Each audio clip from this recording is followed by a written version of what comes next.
I've been wailing all my precious time, looking for one who'd love me right down till I found you. I've been a player and dribbling around, thinking cool Pete was nowhere around till I brought you. You brought me out of my misery. Yinka, your love is a mystery. And trust me, if I should kill out your list for you, I'll gladly lend out your ring. Nítorí pé ìwọ ló jẹ́ kí inú mi dùn, baby, oh oh, like sugar, oh oh, sugar, oh. Nítorí pé ìwọ ló jẹ́ kí inú mi dùn, baby, oh oh, oh oh, like sugar, oh oh oh. Sugar, oh, oh. Shoo, shoo, shoo, oh, oh. Shoo, shoo, shoo. Sugar, oh, shoo, shoo. Sugar, oh, oh, shoo, shoo. Sugar, oh, oh, oh. I checked my phone 1,000 times today, reading a text, boy, it makes me smile. I think I love you.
Stain Beats Premium Sound.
specifically names elsewhere in the essay the seminal ethnomusicologist Alan Merriam, who had in fact recently visited Nigeria. Western authorities subscribe to the notion that music is an aspect of human behavior, and that therefore music must be studied from many standpoints. But were we to attempt to sell this idea to traditional land in Nigeria, he would tell us to get lost. Mo lè fi gàrí jẹ wá. Ṣebí wọ́n fi búrẹ́dì jẹ bọ́tà. Ó yẹ kí n lè fi gàrí jẹ bọ́tà. Mo lè fi ẹ̀fọ́ jẹ kọ́. Mo lè fi ẹ̀fọ́ jẹ yán. Ṣebí wọ́n fi ẹ̀kọ́ jàkàrà. Ó yẹ kí n lè fi iyán jàkàrà. Ará ẹ wá gbọ́ lójìkì mi. Ẹ wá gbọ́ lójìkì tó ga. Mo ní ẹ wá gbọ́ lójìkì mi. Ẹ wá gbọ́ lójìkì tó fọmọ yọ. Mo lè fi dòdò jọbẹ̀. Mo lè fi iṣu jọbẹ̀. Ṣebí wọ́n fi dòdò jẹrẹsì. Ó yẹ kí n lè fi iṣu jẹrẹsì. Mo lè fi búrẹ́dì jẹ wá. Mo lè fi gàrí jẹ wá. Ṣebí wọ́n fi búrẹ́dì jẹ bọ́tà. Ó yẹ kí n lè fi gàrí jẹ bọ́tà. Iyán tó tó fùfú lọ́lá. Iyán tó tó fùfú lọ́lá o. Iyán tó tó fùfú lọ́lá. Iyán tó tó fùfú lọ́lá o. Iyán tó tó lọ́lá. Túndé fìlà òṣìkè. Ọmọ ọ̀tá ìṣẹ́pá. Ajẹ́ rédèrèdè. Ajẹ́ ròdòròdò. Ajẹ́ rédèrèdè. Ajẹ́ tàbítì bọ́lá òòrè. Ìjẹ̀ṣà ni mí, ẹ bá mi gbé yán mi. Èkìtì ni mí, máa jẹ yán fóṣù kan gbáko. Iyán tó funfun lálá. Ẹ fún mi ní iyán, lọ́jí kò bá mi rárá. Kó sátidé fìlà òṣìkí, kó wọ bàtà ìṣápá ní lọ́jíìkì mi.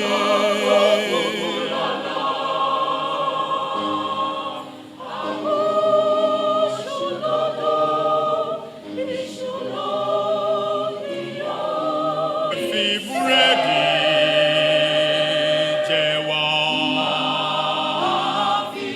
Mo lè fi gàrí jẹ wá. Ṣebí wọ́n fi búrẹ́dì jẹ bọ́tà. Ó yẹ kí n lè fi gàrí jẹ bọ́tà. Mo lè fi wọ́n fi ẹ̀kọ́ jàkàrà. Lójìkì mi. Pé mo lè lójìkì tó fọmọ yọ. Ní àkótán ara. Mo lè ṣohunkóhun. Tí n bá ti fèrò mi ṣọ̀kan. Ohun gbogbo ti di ṣíṣe fún mi. Lójìkì tó fọmọ yọ.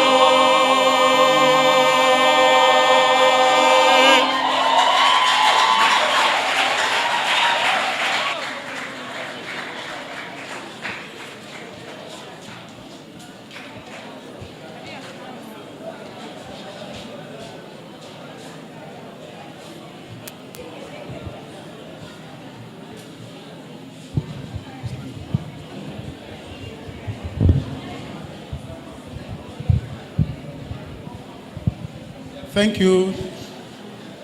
Good afternoon, everybody. I'd like to welcome you all to our maiden edition of our personality lecture series. This is the first in the department, and we are happy. Please, I'd like to start by welcoming members of staff and some of our online audience. Let me start by welcoming Dr. Tuluwa. Thank you for coming. We also want to appreciate our online audience from all over the world, from the United States of America, from South Africa, from Germany, and others within Nigeria. This forum is to give us that space for academic conversation, especially around music studies. We hope that this will continue as long as we have that opportunity. This program is historic, one, because this is the first. Two, we're having our lecturer from Boston University, United States of America, who is a Latin American but has a very keen interest in Yoruba music studies. So I'd like to welcome again, virtually, Michael Quintero. Thank you for joining us, Michael. All right. I also want to thank our students from the department and outside the department for joining this event. So please, we need you to listen attentively, and after the lecture, we are going to have time for question and answer, and we'll take some responses. So if you are able to listen, and I encourage you to listen, you'll be able to engage the lecturer and the lecture.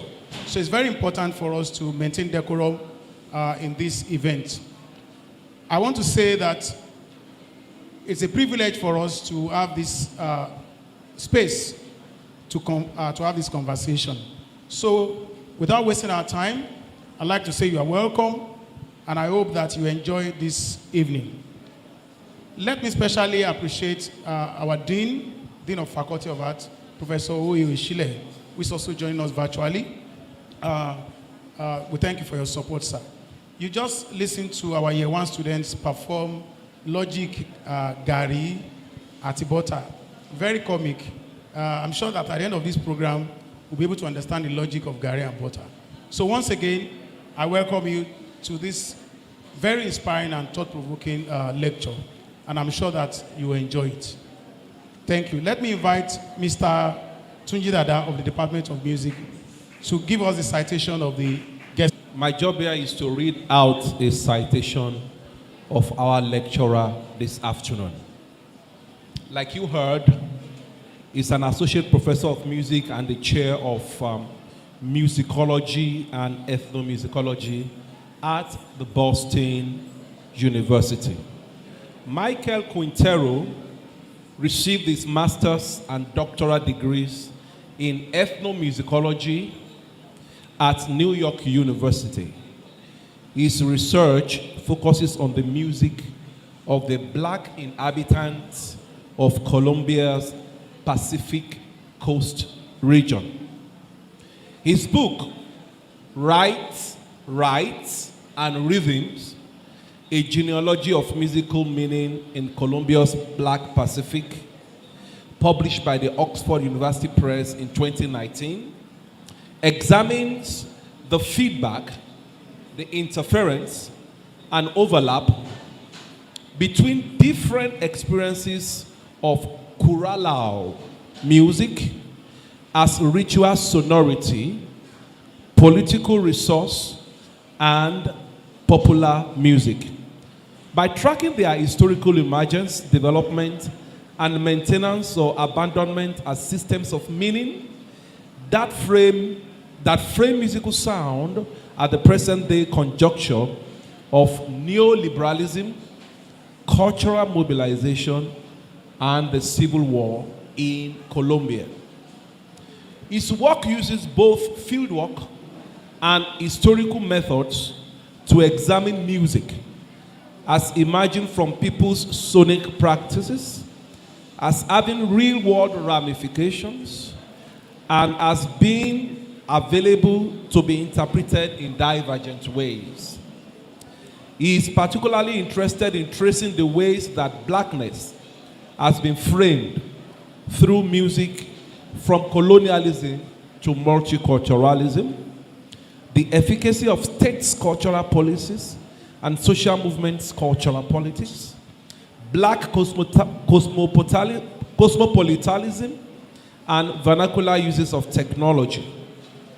The cultural, social, economic, technological, and legal aspects of music circulation, ontological framings of music as practice or object, and the ways in which experiences of loudness can illustrate the dynamics of power, the social meaning of violence, and the delineation of public and private in the global South. Before arriving at the Boston University, he taught at Bowdoin College. He was a visiting postdoctoral fellow at the anthropology department of Johns Hopkins University and the musicology department of Peabody Conservatory.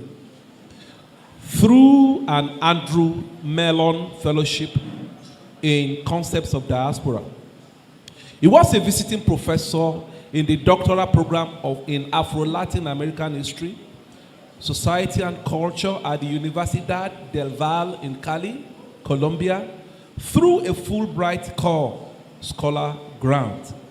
He has received awards, including the Society for Ethnomusicology's Seeger Prize and a Fulbright IIE pre-doctoral research grant, and was honored to be invited to deliver the keynote address at the first annual Congress of Marimba and Traditional Song of the Colombian Pacific in Buenaventura, Colombia. Initiatives with the Colombian Ministry of Culture, established and directed a grassroots community music archive with the Asociación de Investigaciones Culturales del Choco, composed PSA jingles for the Afro-Colombian activist organization Proceso de Comunidades Negras, collaborated with Colombian scholars, appeared on NPR's Morning Edition and the Afropop Worldwide podcast.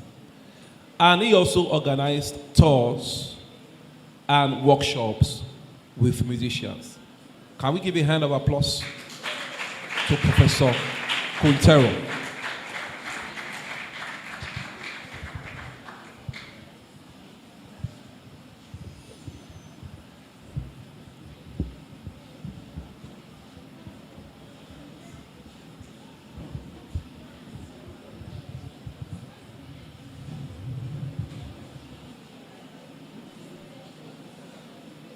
Hello everyone.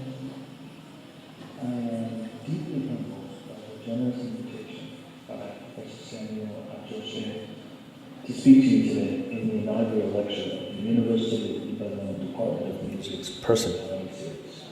I am particularly honored to be joined by members of the Association of Nigerian Musicologists, and irrespective of my own participation today, I would like to wish the department much success in this speaker series and in its broader goals of forming a new generation of Nigerian musicologists and ethnomusicologists, and in the admirable and necessary work of the Ibadan Sustainable Music Project. Although I work in the School of Music, and most of you are in the Department of Music, in this talk I deliberately distance myself from the notion of music. I will be using somewhat evasive traditional man would tell us that sound was evocative. Notice the pivot to sound. But that by its very nature, it was evocative. He would point to his words of power, which he has used time and again to produce tangible results. If he happens to be a Yoruba, he would refer to those terrible vocal forms handed to him by his forefathers, such as the Osan, the Ogede, or the Ofo. Patterns of pure sound. Nigerian traditional man knew, at least in Yoruba land, that the medium of sound he could evoke and handle, through the medium of sound he could evoke and handle the psychic forces of tremendous potencies, which his will could then direct as it suited his purpose. He knew this, not as theory, on this side of the historical ruptures of the colonial experience vantage point. Moreover, this sound does not simply exist in the world, resonating through space to be contemplated by humans, as in Schaeffer's account. Rather, sound is a force in the world, tied to broader currents of energies circulating, and as such, a tool that could be used more than a sensation to be experienced. This is because the world itself, as described by Showande, is living, dynamic, and itself permeated with ebb and flow and clash of energies, of which sound is only one. Showande continues. He continues by describing this world, concluding by noting the futility of studying what he calls sound as sound in the limited terms offered by the notion of music. Quote, Nigerian traditional man saw Western understandings of the world as disenchanted, empty, aside from humans, and bereft of the currents of divine and spiritual force of what the Yoruba call ashe, which are so central to the Isheshe sound world.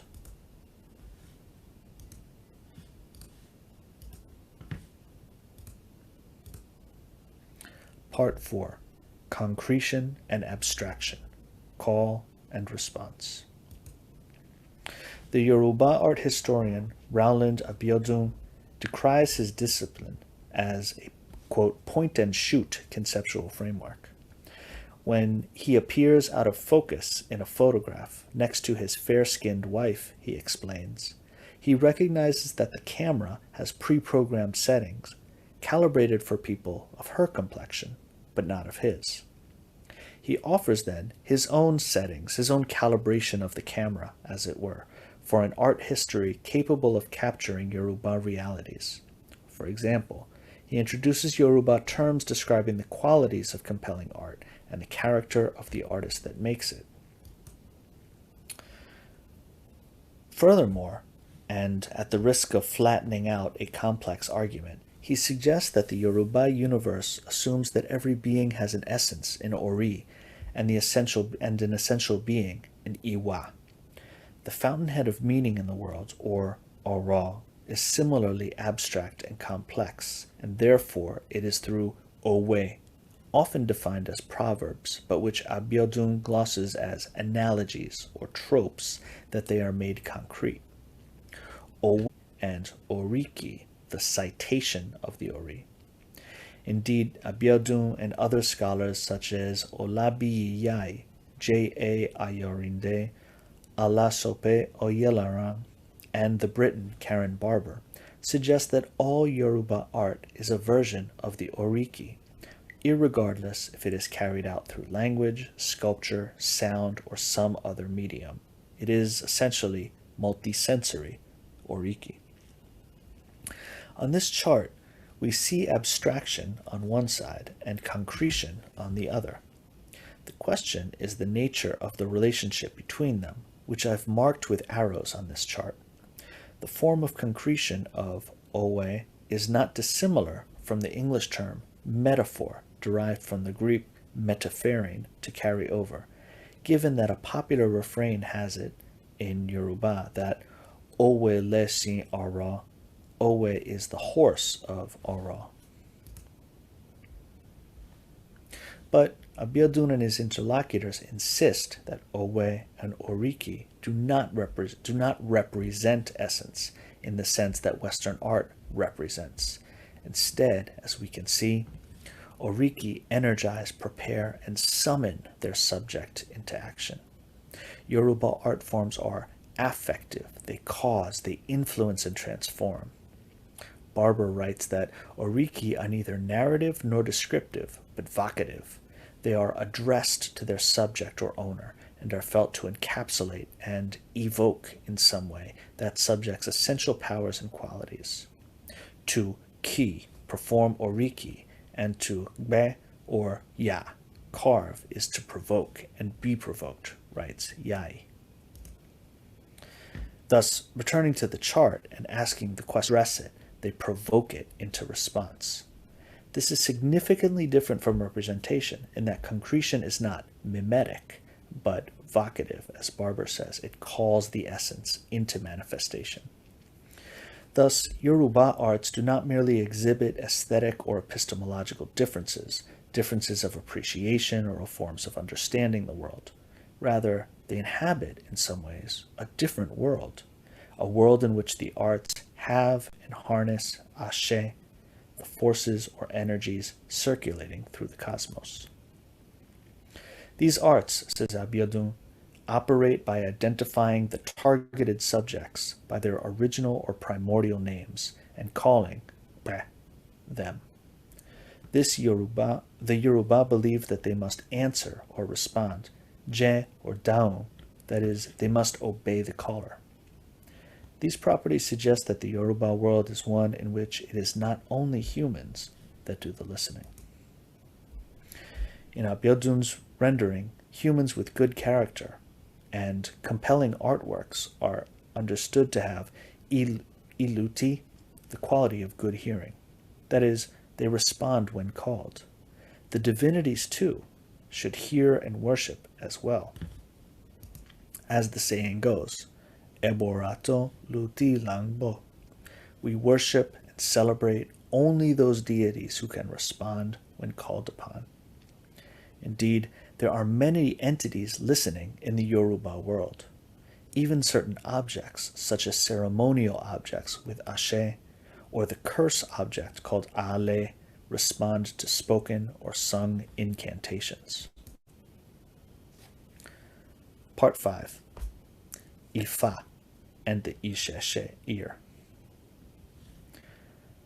Up until now, I have explained the ground that I needed to clear in order to actually arrive at the project that I hope to carry out in Yoruba land once I am able to travel there. I have described the insufficiency of the music concept to introduce the notion of knowing through sound, and I have swept aside the idea of knowing through sound in favor of a system in which the sounded arts act on the world. I have described the possibility that the world being described is ontologically different from the anthropocentric world of Western thought, and introduced the possibility of sounded arts that do not represent but compel and invoke spiritual energy and forces. This is also a world in which it is not only humans, but also animals, plants, divinities, and even objects that are capable of listening and being called into action by sound. It is with this ground cleared that I begin to propose my research in Yoruba land. Although I have received a grant from the West African Research Association, thank you, Wara, to carry out this work, I have yet to actually do it. But I wanted to tell you all about some of the things I plan to look at now that I think I have been able to arrive at an understanding of Yoruba-derived theoretical concepts that I hope to understand.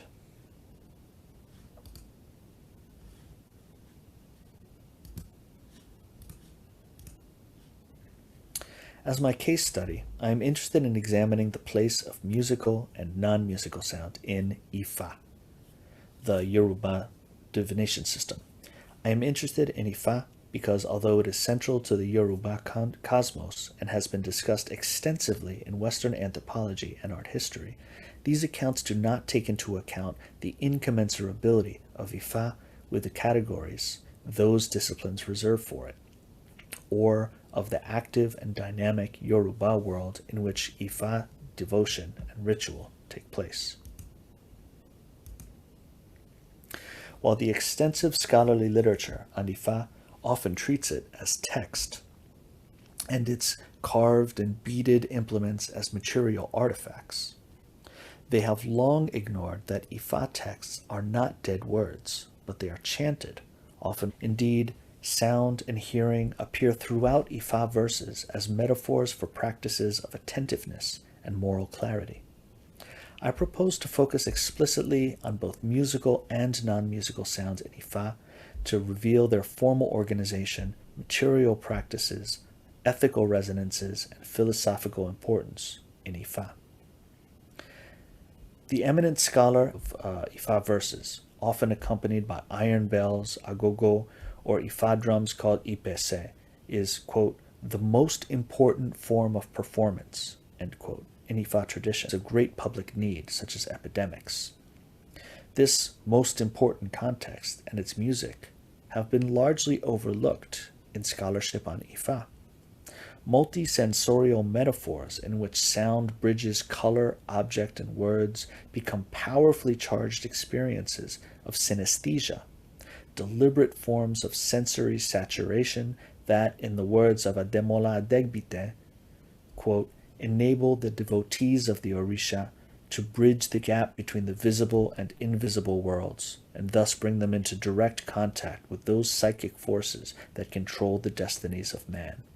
End quote. Sound, then, not only represents but enacts people's entanglement with divinities, oriki, masks, plants, animals, costumes, numbers, calendrical dates, and more in the realm of experience and perception. Meanwhile, ethnomusicological studies of Yoruba music have little to say on Ifa, ignoring the Ifa bells and passing quickly over the Ipese drums, which are usually listed alongside more canonical ensembles such as the Bata, Dundun, and Igbing, but have not been subjected to more sustained analysis, perhaps because of their specialization. On this specialization, Aziz Akinwumi Shesan writes that only, quote, only the initiate can beat Ipese, and the meaning of what Ipese is saying can only be understood by the initiates. It is unclear if he means initiates of Ifa, of the drumming deity Anya, or both. But this specialization also appears in some Ifa verses, in which Ipese Ifa drummers vie with Agba drummers of the Ogboni fraternity. Nor have scholars of music examined the multisensorial and extra-musical significance of Ifa music. They have not examined whether or how chanted ire or Ifa drums and bells engage in the multisensorial illusions that overflow boundaries between musical, plastic, literary, and other media. Yoruba drumming, as is well known, reproduces the tones of Yoruba language to recite oriki and other incantations.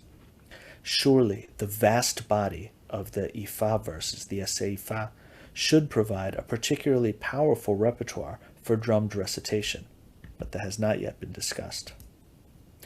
There is also the matter of the mathematical ramifications of the binary or Ejiwapo structure of Odu Ifa. Do these patterns also manifest in the temporal subdivisions of Ifa music? Even beyond music specifically, sound is essential to Ifa practice. How otherwise to explain that the carved tray, Opon Ifa, on which the divination signs are recorded, has a concave space carved out of its back in order to allow it to resonate when tapped by the curved wooden diviner's implement, the Iroke Ifa.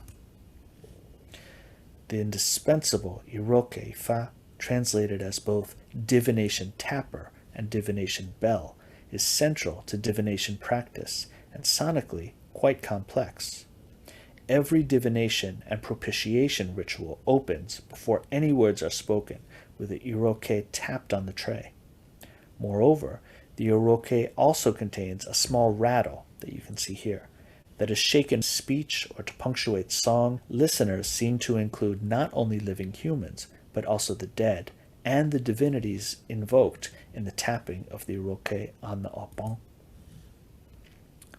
Whether heard by the living, the dead, or the divinities, attending to sound further begs the question of the nature of hearing.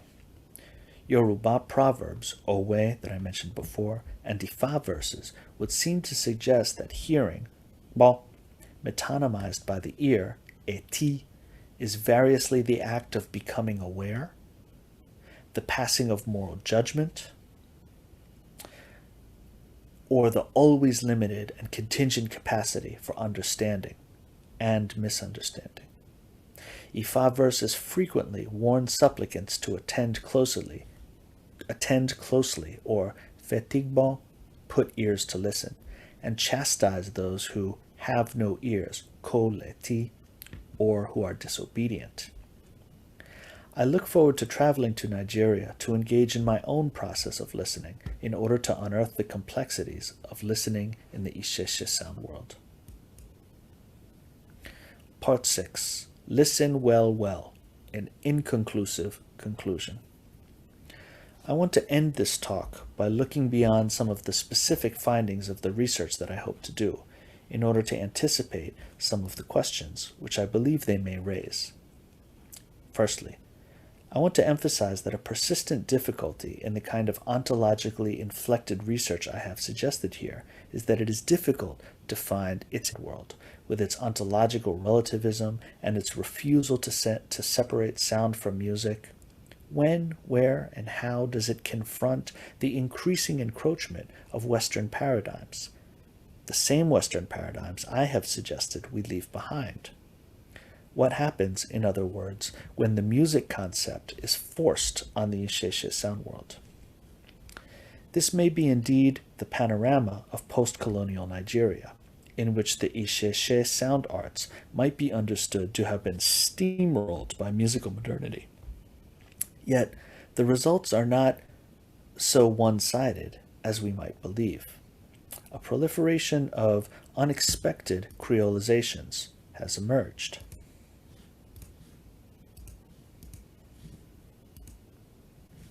The journey of the Yoruba sound world with the practices of Orisha, devotion, and even Ifa across the Atlantic to Cuba, Brazil, Trinidad, and then secondhand to the United States, to my home city of New York, to Venezuela, to Mexico, and beyond, suggest the resilience of forms such as bata drumming or the agbe ensemble, even despite the loss of the Yoruba language.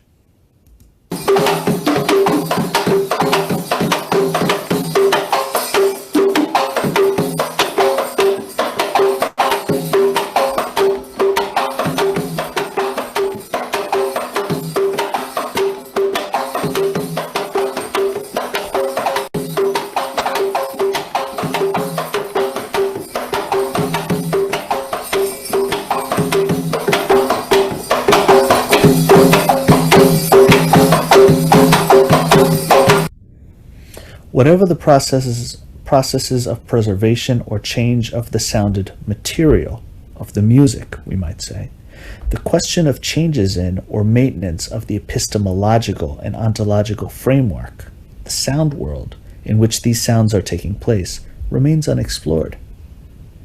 Even within Nigeria itself, and in a far shorter historical sweep, we can see these dynamics in the adoption and reinvention of Akbala music, itself a popular music form, but one based on the quintessentially Yoruba art form of the Oriki, by Afrobeats artists such as Qdot, whose convincing skills as a wordsmith in the Yoruba language, but ensconced in the rap idiom, suggest not a westernizing musicalization of the Yoruba sound arts, but an indigenizing Yorubaization of music, although not one with a particularly strong investment in the principles of the Isheshe cosmology. This is in some ways what Showande prescribed in music education in Nigerian schools, an article published as a companion piece to Nigerian Musicians Then and Now, which I cited before. In the latter, as I suggested, Showande made a distinction between the specific Western notion of music and the broader Isheshe notion of sound as sound. The category of music suggests my student, Brian Barone, in his take on Showande's articles, was something of a disenchanted category. Music was a sounding in a world with little spiritual energy or divine spark. No ashe. While the powerful evocation of pre-colonial sound seemed to lie on the other side of the insurmountable breach of colonialism. But in the other article, Music Education in Nigerian Schools, Showande does not reiterate a separation between Western music and indigenous sound, but recommends their synthesis, quote, to examine how far Brian, writing about Showande.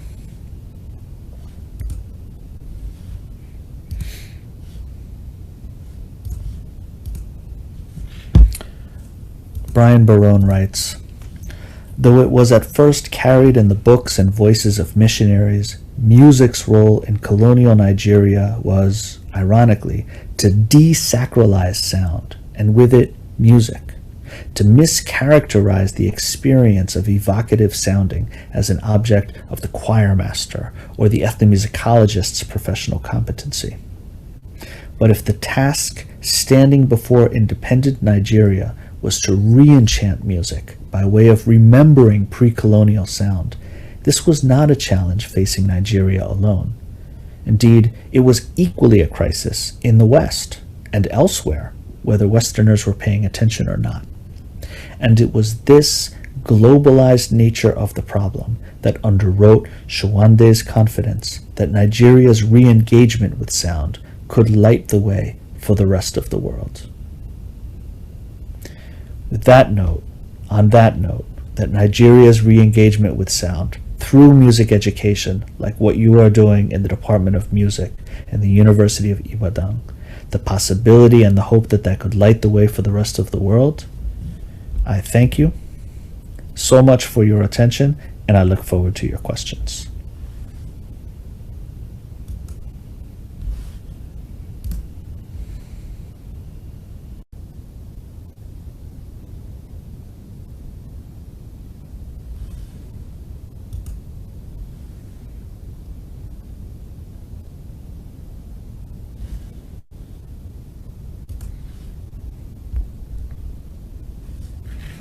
Hello, everyone.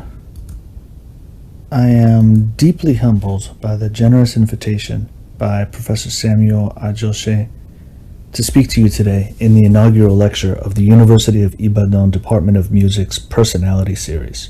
I am particularly honored to be joined by members of the Association of Nigerian Musicologists.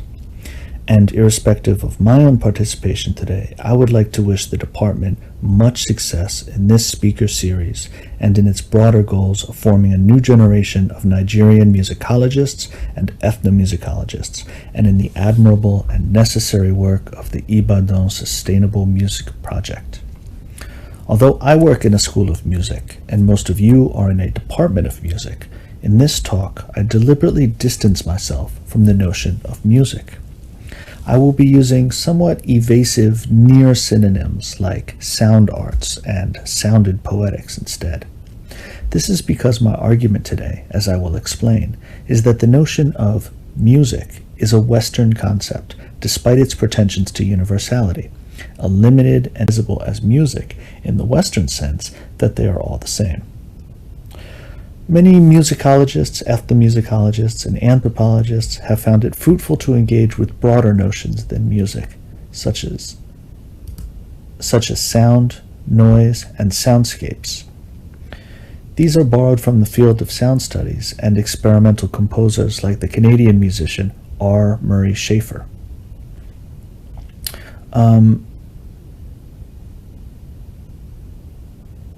But notions of sound and noise, of noisemakers and listeners, are also culturally specific and non-universal.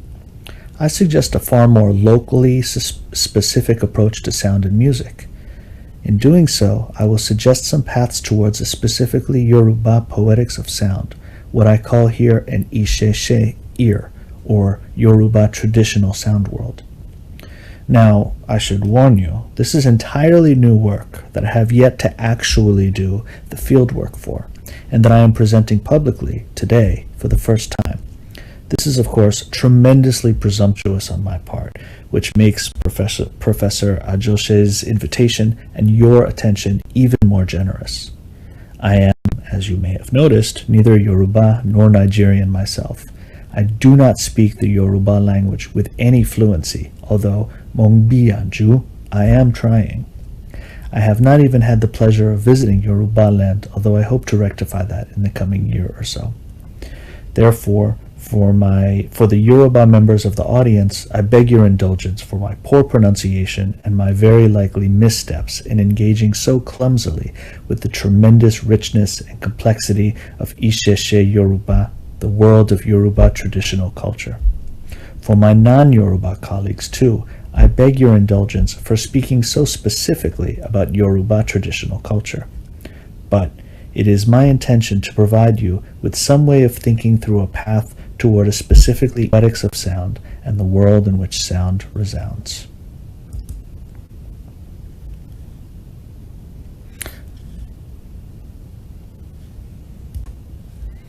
focus quite closely on the music of the black inhabitants of the rainforests of the Pacific coast of the South American nation of Colombia, where enslaved Africans from various parts of the continent arrived, primarily during the 18th century, and where they were able to develop and maintain their own particular way of being in the world on the outskirts of the Spanish colony and the Colombian Republic that succeeded it.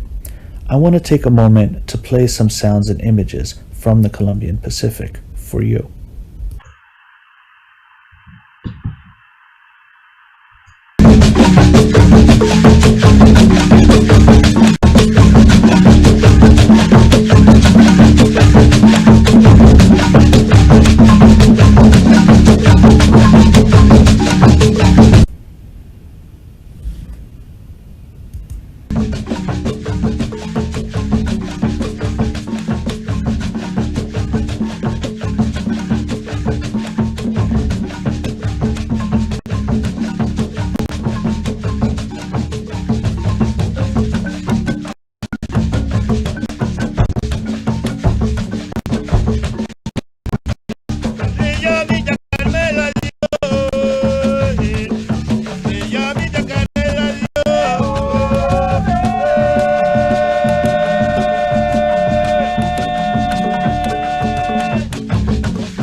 Clearly, this is a phenomenon not easily accounted for by the Western idea of music, with all of the ideologies that entails. Its philosophical connotations in Kant and Schopenhauer of transcendent autonomy from the world, the political economy of its production and distribution by musical, technological, and administrative professionals in the culture industry, whether as sheet music or Spotify algorithms. The esoteric terms of its formal logics through tonal analysis, its ideologies of consumption under capitalist delineations between work and leisure, its bounding into notions of the musical work delimited by mute and saw. Ethnomusicologists, of course, are aware of the incommensurability of the music concept, not only for the sounded poetics of the Colombian Pacific, but for a wide swath of non-Western sounded artists.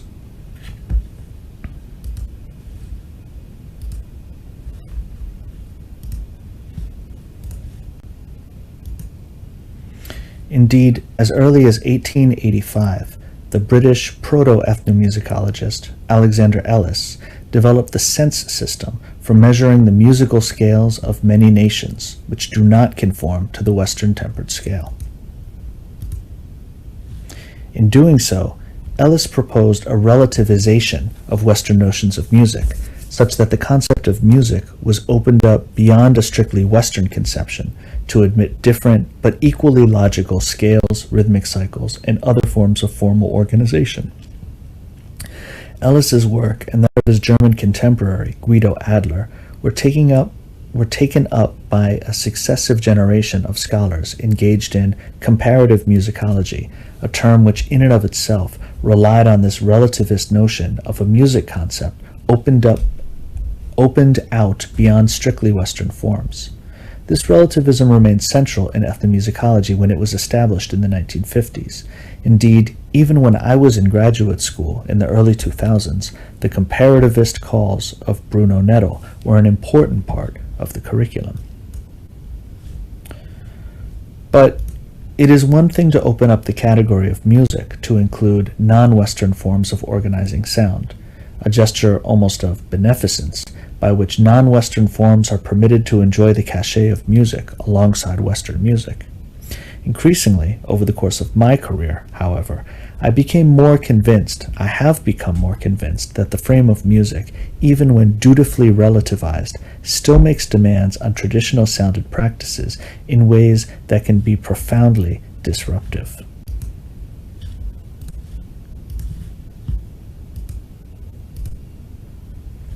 For example, the past 20 years or so have seen the staging of the Colombian Pacific sounded poetics as music in the Western sense, on festival stages and music albums for purposes of political mobilizations, economic development of these sounded poetics. New formal demands, time limits, virtuosic solos, Western tuning, musical professionalization, began to be put on these sounded poetics and their practitioners. Few of these individuals were able to transform themselves into professional paid musicians. More commonly, professional musicians appropriated these sounded poetics in order to convert them into music. Thus, the rural practitioners closest to the full gamut of meanings and functions of these sounded poetics and the cosmology underlying them have been unable to benefit from the new framing of Pacific music that is necessary to reap economic benefit on the open market. Indeed, as rural lifeways are increasingly transformed by the ravages of capitalist inequality, these forms are increasingly disappearing from their home villages, while under the rubric of music, processed into forms relatable for urban consumers and violently stripped of their cosmological functions, the sounded component of these poetics, but not their precious meanings, thrive in the cities, pressed into new functions and meanings of much utility for black urbanites and for the children of Pacific migrants, but rather less for the people living in the context of the Pacific themselves. Part 2. From Music to Sound. The field of sound studies, writes Jonathan Stern, is, quote, a name for the interdisciplinary ferment in the human sciences that takes sound as its analytical point of departure or arrival.